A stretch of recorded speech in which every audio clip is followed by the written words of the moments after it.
Well, I'm Emil Dansker.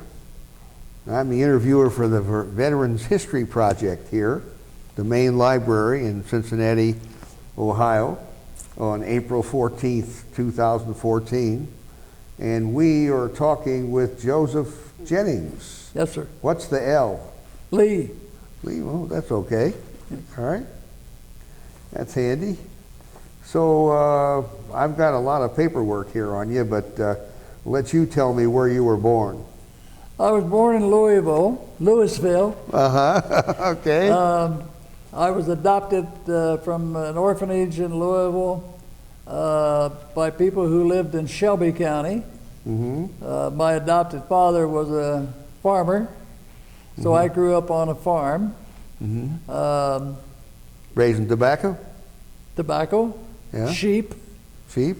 yeah, 30 animal. Yeah. Cows. They soon taught me how to get up and milk a cow. Uh-huh. And so I grew up on a farm. I enjoyed some of it. I didn't like some of it. But it was, you're out in the fresh air anyway. If you're speaking of fresh air, when you're in Kentucky there, you probably had to go out behind the house when you needed to. We had an outhouse. Yeah. Yes. That too, yeah. Yeah. My goodness. They still growing Kentucky tobacco down there? Oh, yes. Yeah? Not as much, Uh-huh. but there's still farmers that have small patches. Yeah. Well, so you you know where you were born? Sir? Or did you say you were born in Louisville? Louisville. Yes. Louisville? Yes. Uh-huh. And do you know what your parents did then if you were adopted? I was adopted. My father, my real father, whom I never saw, never knew, there was a pretty large family. There were 7 altogether in the family. Mm-hmm. And he put 4 boys and 1 girl in the orphanage. Mm-hmm. He was an alcoholic. Uh-huh. So Yeah. I found out when I was a senior in high school that I had brothers and I had sisters. Uh-huh. I got to know one brother very well who lived in Frankfurt, which was close by, and I met one sister, Uh-huh. and I still correspond with her. My brother that I met was the oldest brother in the family, Uh-huh. and he died, but I still have a sister that I met, and we correspond, and I see her once in a while. Uh-huh. I just read there's a new book out about the, now what did they call them? The kids on the train from out east. Took them on the train west and put them in different families. But this was a whole different thing. Yeah. That lasted till 1929. Yeah. That yeah. happened. Well, where'd you go to school? I went to a school in Shelby County called Waddy High School. Oh yes, it said Waddy here, yeah. That's about halfway between, it's about halfway between Lexington and, or Frankfurt and Lexington. Mm-hmm. It was a county school. And then when I graduated from there, I started at Georgetown College. Mm-hmm. And that's where I got drafted to go into the Army. And that was when here? What year was it? 45. Say again? 40? 45. In 45, so Yeah. it was after the war then, after the fighting was over? No, the war was still on. But this was, let's see, I went in actually 2/20 of 45. February the 20th of 45, I was drafted. Mm-hmm. I graduated from high school in 44. And how'd you get into medical area? That's a good question. I never did find out myself. I went in and was training to be in the infantry, and all of a sudden one day I get called into the lieutenant's office, and he said, "We're transferring you to the 385th Medical Detachment." Uh-huh. And looking here, what'd you do? Well, they tried to teach me some things about being in the medical department, medical division, but then I was transferred very quickly to Manila. So we went to Leyte, and we landed in the northern part of Leyte, in what they call the Upper San Fernando Valley part, and which was, I don't know whether you remember too much about Clark Field in Leyte. Yeah. It was fairly close to Leyte, close to Clark Field. So we landed there and began our march down toward Manila, because although there were Japanese in the whole island, most of them were in caves or buried underground. They had little places to go all underground, and they would pop up at different places, and that's when they would take on a battle with the soldiers. So we landed in, as I say, up near Clark Field, and started about a 20-mile trek down to Manila. Walking? Walking, yeah. We didn't run into too much fighting there. Occasionally you'd find a Japanese person wandering around, but they were pretty well in caves and in their little tunnels that they had underground. But that's where I got my first injury. Was we came upon a cave where Japanese, we thought, would be there, and sure enough they were. And they started firing at us, and we were on a ledge a little bit above. The cave was down a little bit below us, and we were firing over at them. And I guess that went on for a couple of hours. And then finally one of the guys said, well, we've got to do something different. So they started throwing some grenades toward the cave. And also one got away and rolled down the bottom of the little knoll that we were on. And I guess it shook the rock loose, and we fell about 15 feet.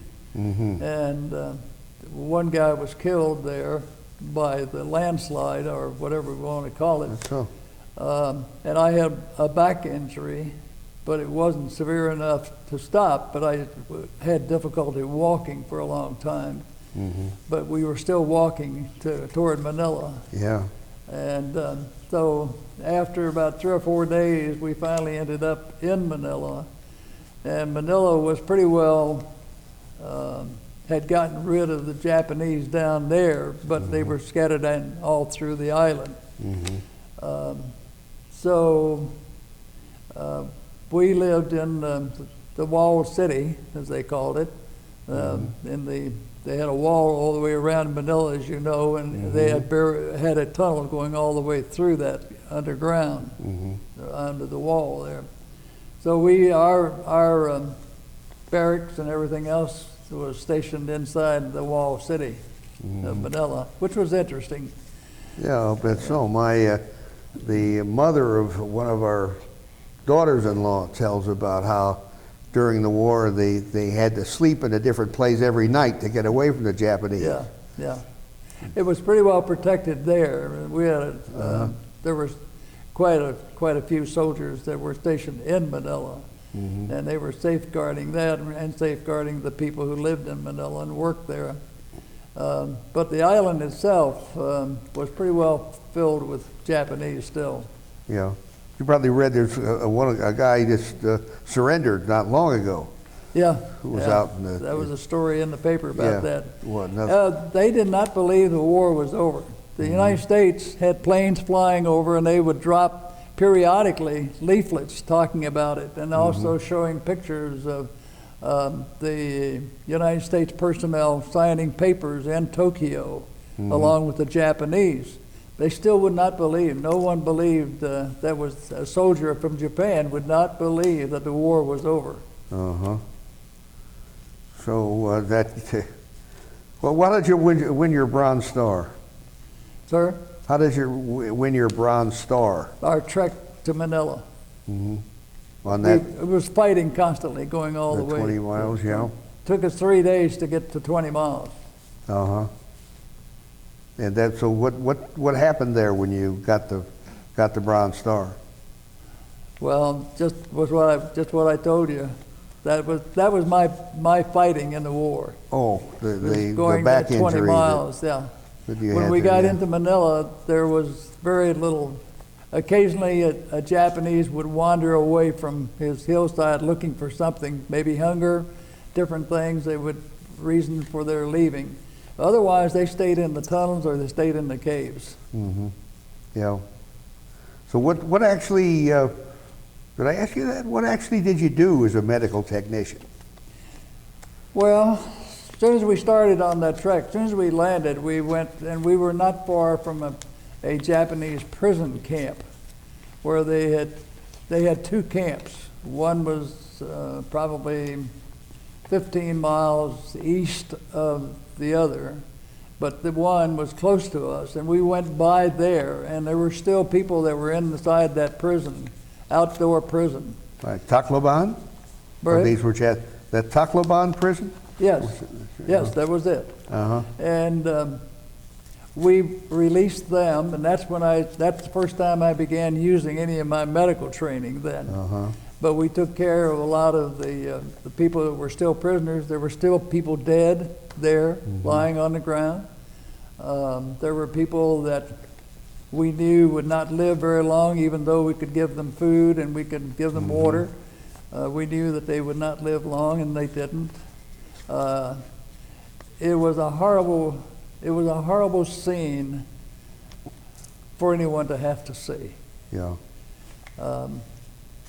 There weren't many Americans. There were American soldiers there, not many American civilians.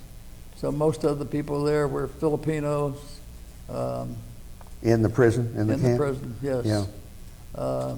But it was just something that would give you nightmares for quite a while. Yeah. You have those?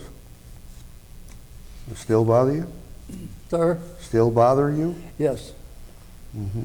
Yes, it does. Yeah. Whenever I start thinking about it, I try to keep my mind from it, but that sometimes isn't easy. Yeah. I knew some of the people who were there. The Father Gray was an Episcopal priest who was a missionary before the war, And he was there? and he was there. Yeah. And he died in Florida, but he had a church here for a while. Okay. Actually. So he was one of the few Yeah. survivors then. huh? Uh-huh. At that time, yeah. Well, wow. Where were you when you heard about Pearl Harbor? What? Where were you when you heard about Pearl Harbor? Oh, golly. That was let's see, what was the date again? December the 7th? 1941. 41. Mm-hmm. I would have been, I guess, a freshman in high school. Mm-hmm. That's when I was a sixth grader Yeah. at that time, yeah. And do you remember that, when it happened? I remember the scene. I remember the day, but I don't remember all the details. I just remember turning on and listening to the news on the radio about the bombings and this.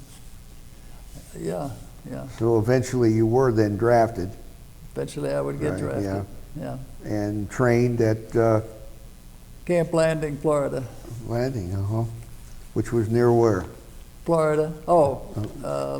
I don't remember what the town was in Florida, but I just know the camp was there, and Yeah. that's where I took my training, my So basic you training. knew, yeah.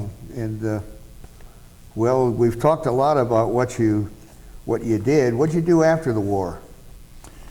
Well, when I came back, I started back to Georgetown, finished Georgetown, graduated there, and then I went to work.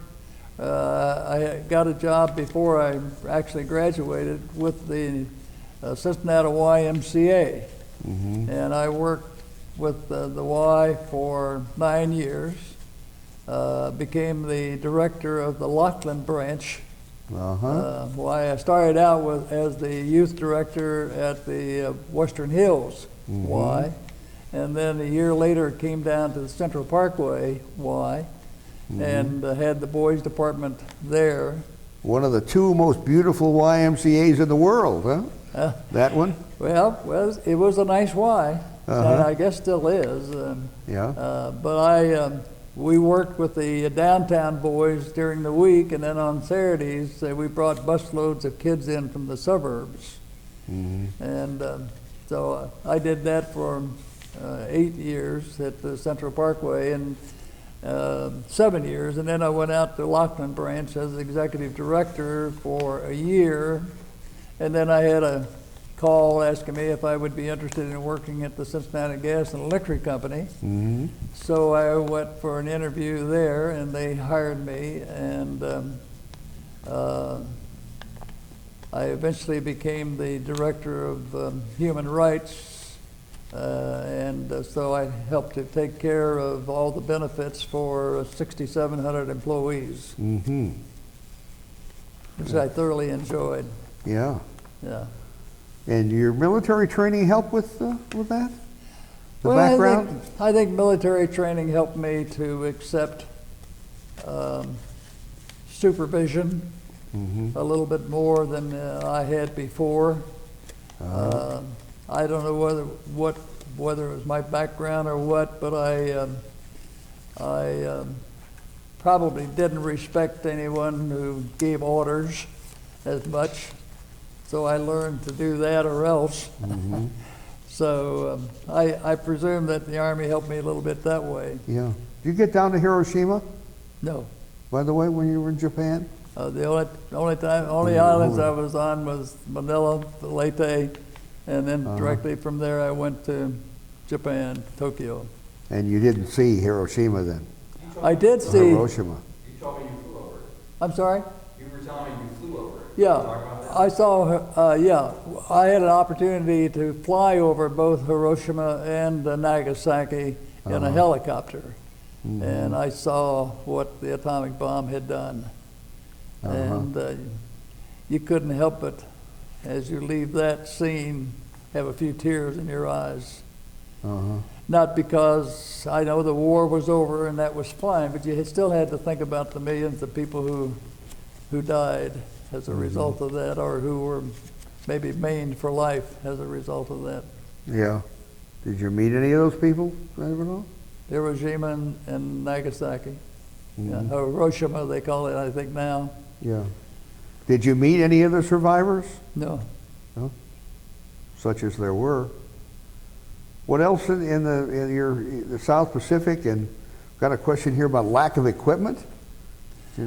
Well, there were two wars going on, the European War and the South Pacific War. And the United States was ill repaired for one war, much less two. So everything they had in the beginning went to Europe. And the war would have been over so much sooner if we could have had enough equipment to send to the South Pacific and the Philippines islands and all the islands that were in that area. Yeah. Every island in that whole area had Japanese on it. And so that meant a lot of battles for the United States to have to fight. And if we had had the equipment, that would never have happened. Yeah. So your combat actually was that trip. That trip. Yeah. And I want to ask you again about that Bronze Star. You're kind of modest about that. If you were in a battle, if you were in any battles at all, they gave you a star for being in that battle. And so that was considered one battle, that fight we had with the Japanese all the way down to Manila. Yeah. Incidentally, I never got any of the ribbons that shelled on there. You didn't get any of those ribbons? No. Well, I get a catalog from the Marine Corps every month, and I could get them for you, probably.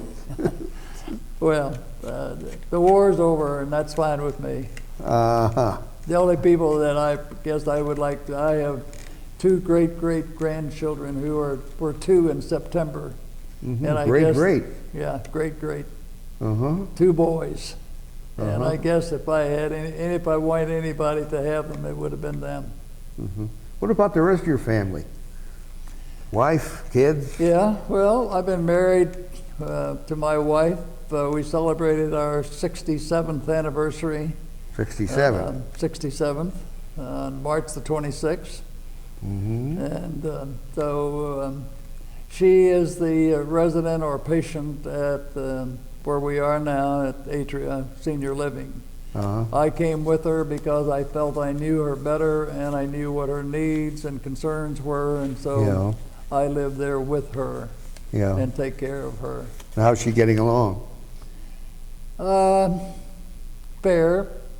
Yeah. Yeah, I don't think there's going to be a whole lot of improvement. Her problem started when she found out that some of the food was not going down not only her digestive tract but also her lungs. Mm-hmm. And so they had to put a hole in her stomach and run a hose down there, and for 6 months she had no solid foods at all, nothing Yeah. but liquids. When were you Medicine. married? When? When, uh-huh. March 26, 1948. How many more years that would be? Uh-huh. 67 years. Yep. My goodness. We And- were lucky that we lived that long and lucky that we lived together that long. So Yeah. it worked both ways. Yeah. In today's world, that's a long time. Yeah. Yeah.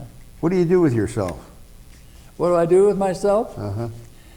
Well, up until the time that she went in there, I kept myself still pretty active. As I said, I worked with CG&E for 27 years, then I worked with the Northern Kentucky Chamber, visiting businesses in Campbell County Mm-hmm. for 22 years. Mhm. And so I had vowed to myself that I would keep myself active because I watched people as they retired from CG&E, and those that kept themselves active lived a pretty long life. Mhm. Even the meter readers who walked all their lives in work sat down when they retired, Mhm. amazingly. So I vowed to myself if I ever had the opportunity to retire, I would keep myself active doing something. Mhm. So, and I did. And what did you do then? Well, as I said, I worked 27 years Yeah. for CG&E, and then I worked Yeah. another 22 years with the Northern Kentucky Chamber of It was Commerce. after retirement then After from CG&E. retirement, yeah, See, uh-huh. yeah. Yeah. I retired at age 60 from CG&E. Uh-huh. So up And- until a couple of years ago, I was still working with the Northern Kentucky Chamber. Uh-huh. You still do that? No, I finally gave that up too. I had to pretty well stop that and help take care of my wife. Mm-hmm. Yeah. That's, well, we've got, oh my goodness, there's so much you've done. What would you like to add? What else would you like to say that we haven't maybe talked about or I haven't asked about? Well, I guess I can say that I'm glad to have had the experiences that I've had. I enjoy being around people, always did.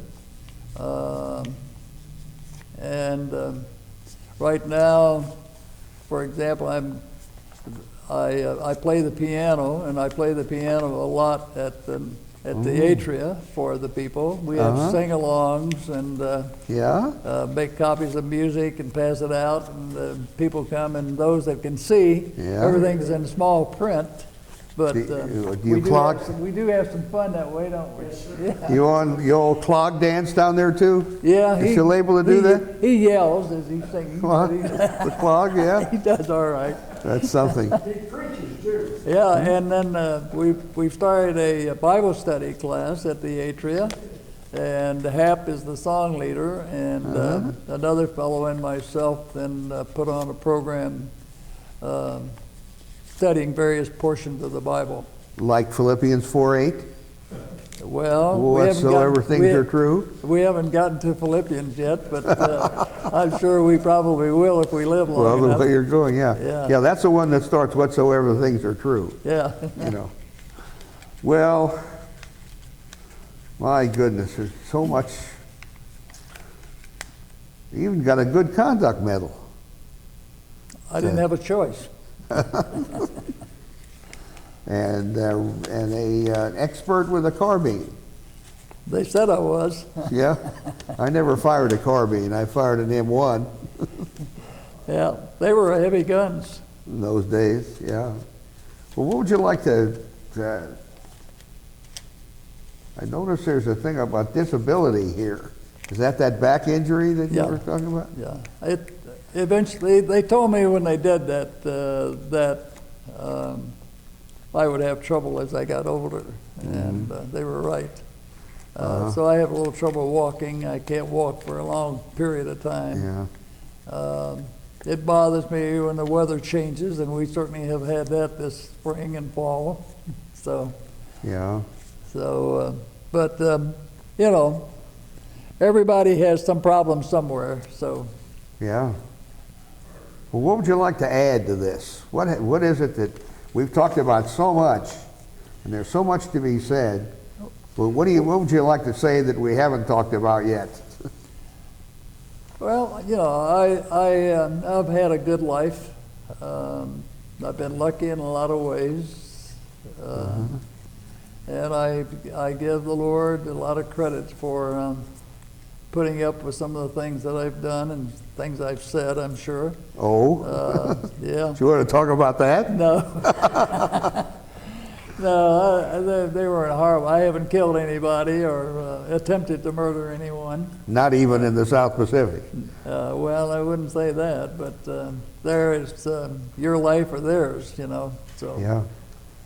But anyway, no, I've been very fortunate to have had a good marriage. I'm very fortunate that I lived to the age I am. I'm fortunate that God has given me some talents that I still like to use. So. And your kids done? Hey, what? And your family, the rest of your family? Very much my family. Kids? Yeah. My father-in-law, my wife's father, was a Baptist minister, and I had a great respect for him. And Say again, but for your whom? the what? Minister? Yes, my father-in-law was a Baptist minister. He had served a church in Bellevue, Kentucky, for 38 years, and we got along very well together. And he was just a nice gentleman. I had a great respect for him, and he helped me a lot in my religious beliefs. So how long actually were you in the Philippines, and how long actually were you in the service? Of course, we had your sheet here. Well, I don't know exactly how long I was in the Philippines. I guess I would think I was there probably a little less than a year in the Philippines. Itself. And I notice here, one thing we haven't talked about specifically is that your work towards a degree in theology, that you were moving towards ministry? No, I just wanted to be sure I understood the Bible a little bit better. Does anybody? Well, I think if you study it, you do.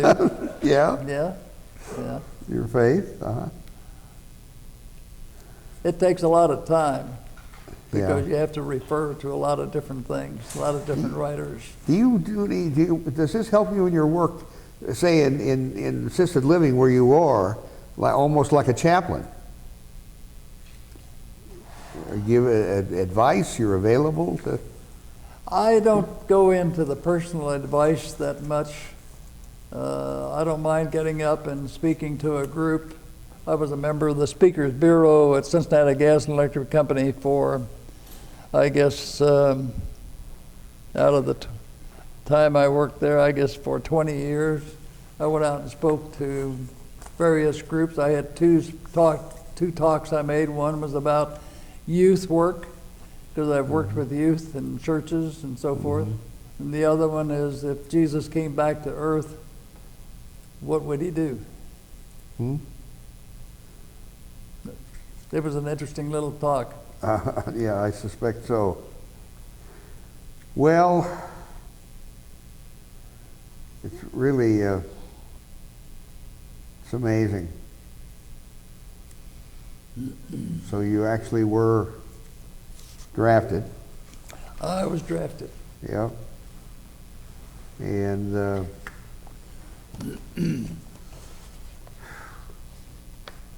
most amazing. Who was Waddy? Was that an individual that the high school was named for? No, name a little town. Uh-huh. A little town in Shelby County. I guess there were probably maybe 300 or 400 people that lived there. But it was a complete high school and grade school. Yeah. There were 9 high schools in the county when I went to school. Now there's only one. That's Shelby County. Uh-huh. Yeah. My goodness. Well, I could add again, you know, there's so much here. If I were to ask you again, what else do you want to say? After all these years, we could go for a lot longer. Well, if the good Lord wants me to, I guess that'll be fine, as long as I can be in fairly good health. Yeah. I'll accept that. Okay.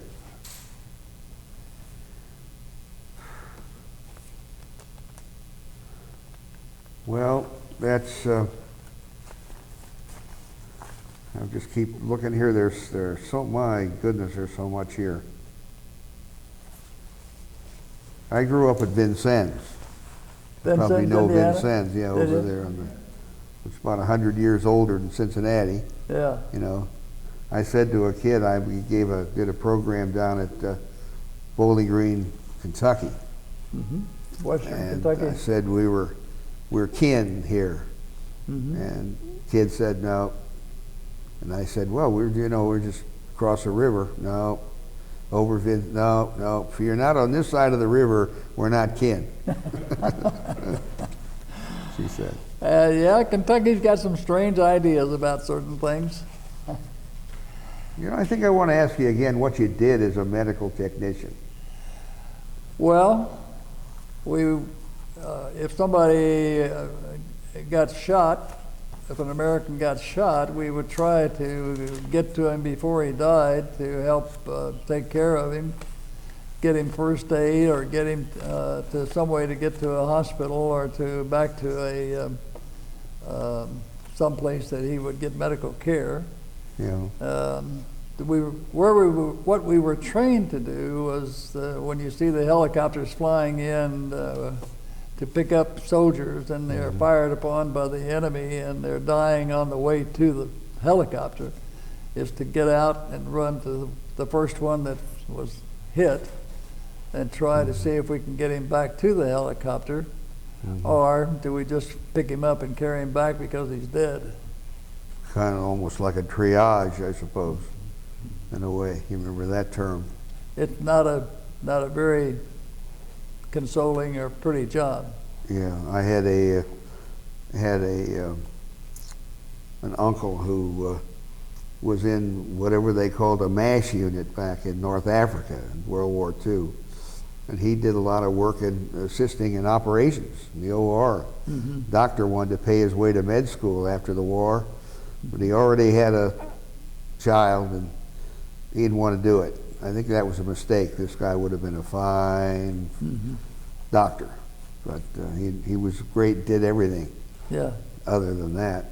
Yeah, you were trained to be the physician on duty. Really. Whatever was needed, giving. Whatever was required to do, if you could do it, possibly do it. That's what you were asked to do at that time. Yeah. Different types of wounds, I suppose. All types, yeah. The plastic surgery that was. Anything that you could do. And you just You did can't it. carry a lot of equipment with you, so you're limited to what you can do. Was that all that a help to you later on? The work that you did?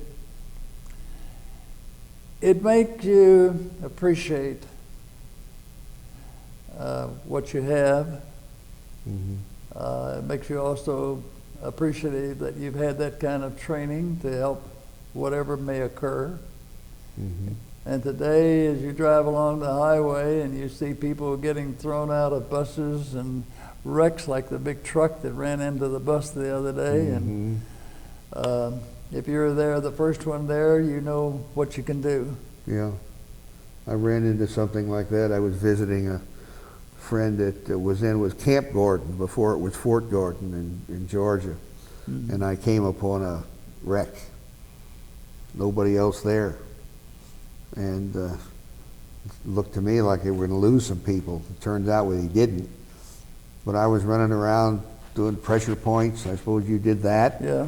And blankets covering people, and say to somebody, leave him alone, and you got to name coach. Yeah, and getting Leave him alone, don't touch him. getting people to call help on their cell phones instead of calling their families and telling them about the wreck. Oh, yeah, That's the problem. sort of thing. Yeah. Like now. Yeah. Everybody wants to be the first to notify their families, oh, we're in a big wreck, instead of calling for help to those that needed it.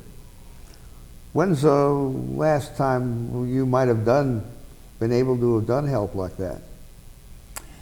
Well, interestingly, right after I came back, my father and I were driving to Shelbyville, and a bus, they had one of the old buses where the side windows came out this way a little bit and then back. I don't know whether you recall those or not, but they were old buses. And a truck had gone by, again, a drunk driver on a truck, gone by and hit that one side and just sheared off the whole side. And there were, I guess, 7 or 8 people that were sitting on that side. And they were all just ripped out onto the highway. And 3 or 4 of them are already dead. But the others were needful of somebody to try to take care. And you were able to be some help Well, there? yeah, fortunately it was on a main highway, and the police and the ambulances were there very quickly. And I don't know who called them or what, but probably 10 minutes after it happened, there were ambulances there to help take care of them, but those that weren't So your dead. training has stayed with you, and even today? Yeah, some parts of it. Some parts of it. Yeah. Yeah. Sounds like you haven't forgotten that. Well, I've tried not to. Yeah. It might be myself sometime. Yeah. Yeah. We don't know.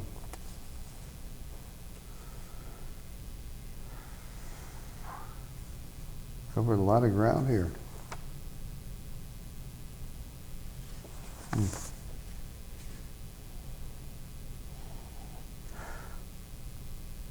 Want me to try to get you those ribbons?